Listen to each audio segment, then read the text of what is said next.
Hey out there everybody, thank you for joining me today. I'm Reaper with Airsoft, and today I'm going to be showing you how to take off the front assembly of your rifle or your G&G Combat Machine M4 Raider. Also, I'm going to be showing you how to remove the orange tip off the gun. Very helpful if you want to get a barrel extension. You don't have to find one that fits over the flash hider or anything like that. Alright, now first things first, you're going to need to remove the upper receiver from the lower receiver. Now, if you don't know how to do that, you're a bit of an idiot. Very simple. Now, you'll see on the receiver, there's a small hole right here. There's going to be a pin through it. You take something. All you need is something to push through, either an Allen wrench or I use this dummy 5.56 bullet. Yes. Put it in there. Push through far enough until it gets the pin out far enough the other way, and then you pull it the rest of the way. Then you slide off the upper receiver. But as you do it, be careful, because you're going to need to lift it up over the notch that the charging handle stops on. You need to lift it up over that and then just pop it off. Also, make sure your magazine is out, or it's going to hold the barrel and everything in and just mess the whole process up. Now, when you take it out, you're also going to need to remove your barrel and hop-up system. This is also going to be good if you need to know how to change your hop-up or get a new barrel for it, because you're going to need to know how to get this out and check on it. And also, one thing to remember is don't lose the small spring that's on the front of the hop up here. It's probably going to fall out if you shake it, or if you move it a little bit. It's probably going to fall out. I actually lost mine, and it doesn't. And what happens is it doesn't get a good enough seal on the gearbox, so you're not going to have as good an FPS or accuracy or consistency or anything like that. So if you do wind up losing it, just go break open a mechanical pencil, take the spring out of there, put it on there. You should be good. Now, once you have all that out and it's off to the side, now we can get down to business with this. Now, some of the tools you're going to need for this are, you're going to need an Allen wrench set, either a folding out set like this, or if you have a set that goes small enough, set that's like this, just in a small yellow case. You're going to need a star bit piece like this. I don't know if you can see the tip of it there, but it is a star bit, not a Allen wrench bit. Keep that in mind, because that's very important, or else you're going to wind up messing up your screws. Other than that, you're also going to need a very small Allen wrench. This one broke out of that set. So make sure you have ones that range from very small to slightly larger, because you're going to need them all for this setup. Now, first things first is you're going to take the star bit. Either you can use a drill or put this into a screwdriver, but you're going to need to remove the 4 screws on the rail system. Here at the rear on the top and front, and on the bottom at the rear and at the front of the rail system. I already pre-loosened mine with a drill, so I'm just going to use the bit and undo it now. Believe it or not, this takes less time. The drill is dying. I apologize. But take the screws, set them off to the side somewhere. Real quickly. Alright. There's that. It doesn't really matter whether they go in the front or the back. They're both the same set of screws, so don't worry about it if you get them mixed up. I'm sort of OCD, so I have to make sure I keep them in order. Alright, now once you have those screws out, no, you don't need to take out both sets of screws. You at least need to take out the front set here in the beginning. Now once you have those out, there's going to be a metal plate here at the end of the rail system meeting the front sight. What you need to do is just push that back a little bit. Push it back past the first hole here, where a screw would go, or a QD sling mount, I think. Just push it back past that. And now you're going to need a small Allen wrench. It may take some fiddling around to find the right size. I don't actually know exactly what size this is, because none of these are labeled. But I found out this one worked. Now, inside here, inside the barrel, there's going to be 2 tiny Allen screws on either side of the front sight. Now, to access those, you're going to want to go through the little hole here that we had to push the metal plate past. Just going to stick it down in there. You only need to loosen it up a little bit on each side, and then you can move on. It's all a learning experience. I had to figure this out all on my own, because I didn't get much instruction from anything else. Now you're going to pull it out. It's going to pull the front end off like this, and it's going to probably pull the gas tube with it and the front metal plate. Set the front metal plate and the gas tube off to the side somewhere where you won't lose it. Now, if you want to remove the orange flash hider, this is the part you're going to need. You just take this, take the front end of it, dip it in some boiling water. Now, sorry I don't have the flash hider on here right now. It's on the barrel we're going to install, which is the Madbull Daniel Defense 12.5-inch government profile aluminum barrel. Mouthful to say, but that's the whole name of it. It's actually installed in there right now, so you're just going to stick it in there, dip it in some boiling water.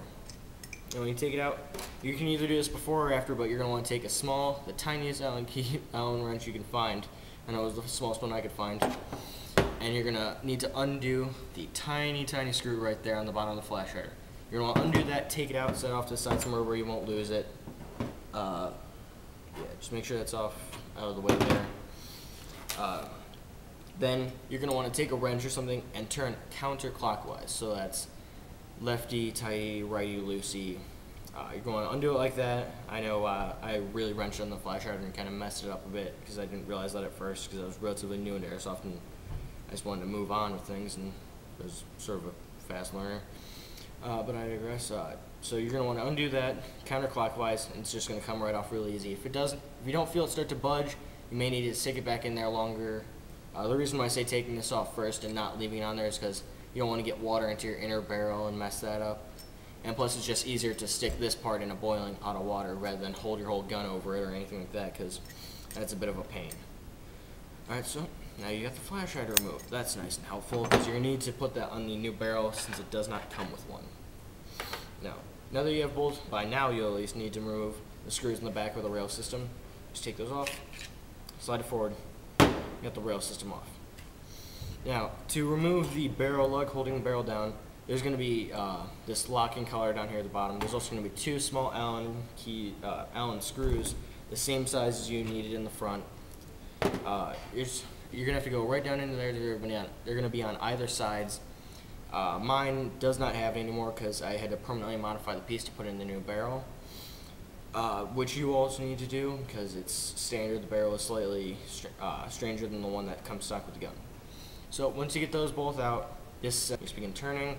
If it doesn't go up first, you may need to get set channel locks like this, and I ripped part of a beer cozy that was old and we were throwing out.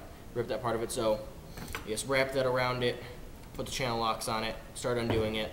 Either that or use a hair dryer, heat it up, it's going to loosen it up enough to where you can undo it by hand. Takes a second of unscrewing. Once you get it off, set it off to the side because you're going to need that in a minute to put on the new barrel piece.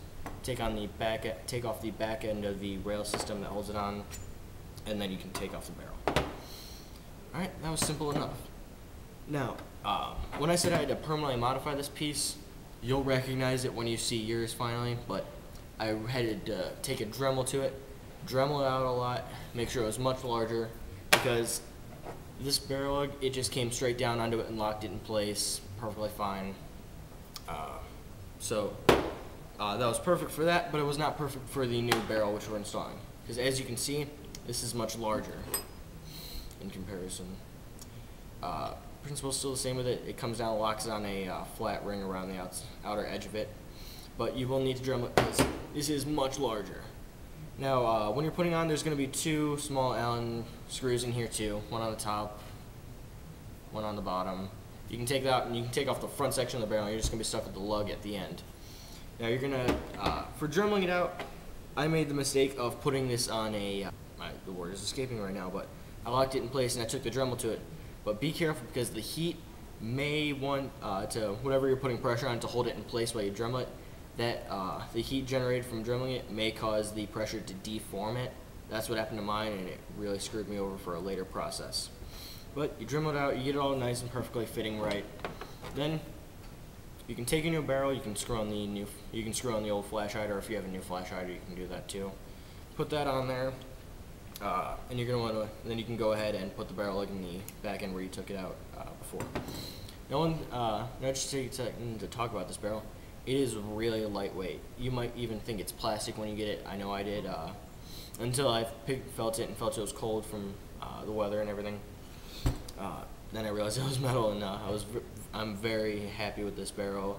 It's very nice to have, very lightweight, because ounces equal pounds, and pounds equal pain when you're running around out in the airsoft field. Same thing with real life combat. But yeah, you're gonna want to take the flash hider off for a second. Again, the threads are counterclockwise, and the measurement they give for this barrel isn't exactly right. it doesn't come out 12.5 inches from the gun like I assumed. They mean the entire length of it, from the back of the barrel lug to the threads, back of the barrel lug to the threads, is going to be 12.5 inches. So be sure you keep that in mind if you're wanting to get a rail system that's going to match the end of the barrel. Try to kind of compensate for that and figure out the length first before you order the rail. Now, the threads are going to be a bit large for the flash hider that comes with the gun, so it's going to take a bit of wrenching to get it on there. But once you do it a few times, it screws on perfectly good. There, then it's just lining it up right. Alright, and there we go. Also, there is going to be 2 slots here on the bottom of the barrel towards the front end. That's if you have a front sight, a triangle front sight if you're installing this on a different model, that you can actually push the pins through and slide off the front sight without having to go through the whole process of taking off the front end. You can reinstall that on here, or if you have a gas block, you can put that through these slots here. It's nice that they included that, although it is a bit annoying if you're not running gas block or a front sight and you have the rail system capacitor up to it. It does get in the way, but oh well, it's the price you pay for good quality. Here on the barrel you have some trademarks, Dano Defense, government profile, 5.56 NATO, 1 in 7 twists for the rifling, and just the date it was manufactured, September 2010. Alright, let's go ahead and install this. If you're installing the old rail system, you're going to want to take the old rail system lug, slide it on the back there like you had it before you took it off. You want to take the barrel, and you will just slide it in there. And you'll take the piece if it's not deformed. If it's deformed, you may need to get it back on the whatever you're holding it in, reheat it with a hairdryer or something enough to deform it, or if you don't want to do that, you can just heat it up and thread as you go, expanding it so you can actually get the threads on there. That's just about it. Once you get that tightened down on there, it should hold the rail system mount in place solid enough to where you only have to mount it at the rear here, like this. You don't need that front assembly or anything, so you just take that, put in the 2 screws, tighten it down, make sure it's alright. Other than that, the putting on the new barrel is relatively simple. It just may take time and patience to get the barrel lug right for mounting it on there. I know I was getting very angry at it, having to spend all the time on there and the whole learning process for it, because I didn't know it when I ordered the barrel, and Airsoft GI didn't tell me that. Oh well, at least it's compatible and I did it myself, so I can be proud, yay! But I'm going to leave it like this because in the next video I'm going to be installing a new rail system on the gun. So stay tuned, check in for that. Alright, last thing I want to mention is same principles apply if your front end becomes loose on your old weapon system, you want to tighten it down, removing the flash hider, same process. Should be the same for putting on any other length barrels. If you want to turn this into an M16, if you want to get a 20-inch barrel with a 12-inch rail system, that's going to be perfectly fine because all barrel lugs for M4s are pretty similar. They all fit the same. It's just the matter of refitting your barrel lug to fit it. Usually rail systems will come with a new barrel lug to tighten down the locking, to tighten down the rail system assembly here at the rear of it. So if you buy it all at the same time, if like you buy the same barrel and the rail system I'm going to install, which is the Madbull Dano Defense Mark 18 RAS2 9.5, you won't need to Dremel the threads on that. But just keep in mind that the threads on that rail system will only work with most G&G models and some other gun models. So email your website that you go to you prefer. I recommend Airsoft GI. Talk to them, ask what if you're going to work with the threads on the rail system, or if it'll fit with the barrel, because there are some rare cases where it doesn't work and you don't want to be the person who spends $130 on a new barrel and rail system and finds out it doesn't work. Alright, so like I said, check out our channel, find the other video to install the rail system on here. It's all going to coincide with each other. Alright, thanks for watching. Rate, subscribe, and don't leave hate in the comments. It's just not